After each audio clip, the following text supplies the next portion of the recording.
ভারতের চলচ্চিত্র জগতের সবচেয়ে মর্যাদাপূর্ণ স্বীকৃতি জাতীয় চলচ্চিত্র পুরস্কার ঘোষণা হয়েছে ৭২তম আসরের বিজয়ীদের নাম। এবার সেরা অভিনেতা থেকে সেরা চলচ্চিত্র কোন কোন কাজ জিতে নিল দেশের সর্বোচ্চ চলচ্চিত্র সম্মান, বিস্তারিত থাকছে এবারের প্রতিবেদনে। ভারতের ৭২তম জাতীয় চলচ্চিত্র পুরস্কারের বিজয়ীদের নাম ঘোষণা করেছে দেশটির তথ্য ও সম্প্রচার মন্ত্রণালয়। ২০২৪ সালে সেন্সর বোর্ডের ছাড়পত্র পাওয়া চলচ্চিত্রগুলো থেকেই বিভিন্ন বিভাগে বিজয় নির্বাচন করা হয়েছে। এবারের আসরে সেরা চলচ্চিত্র নির্বাচিত হয়েছে আর্টিকেল 370।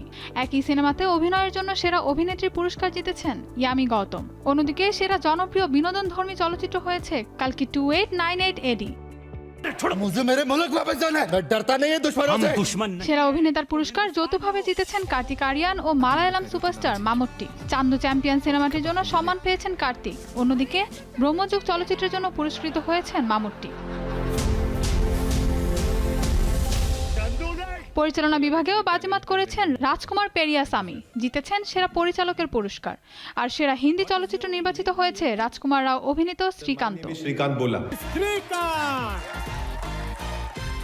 এবারে জাতীয় চলচ্চিত্র পুরস্কারে শিশু শিল্পী বিভাগে সেরা স্বীকৃতি পেয়েছেন হর্ষিত রেড্ডি। সঙ্গীত বিভাগে সেরা পুরুষ প্লেব্যাক গায়ক হয়েছেন সোনু নিগম, আর সেরা নারী প্লেব্যাক গায়িকার পুরস্কার জিতেছেন শ্রেয়া ঘোষাল।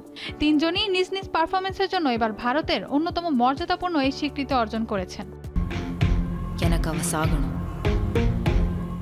অভিনয়ের অন্যান্য বিভাগেও ছিল চমক। সেরা পার্শ্ব অভিনেতা হয়েছেন সঞ্জয় মিশ্র, আর সেরা পার্শ্ব অভিনেত্রী হিসেবে সম্মান ভাগ করে নিয়েছেন সাচানা নামিদাস ও রূপশ্রী ভারকারি।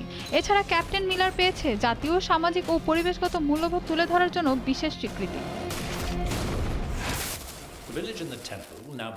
১৯৫৪ সাল থেকে দেওয়া হয়ে আসছে ভারতের জাতীয় চলচ্চিত্র পুরস্কার। প্রতি বছরের মতো এবারও মূলধারার বাণিজ্যিক সিনেমা থেকে শুরু করে আঞ্চলিক ও বিষয়ভিত্তিক চলচ্চিত্র সব ক্ষেত্রেই সেরাদের সম্মানিত করেছে এই আয়োজন। Mahbuba Mostarin, showbiz tonight.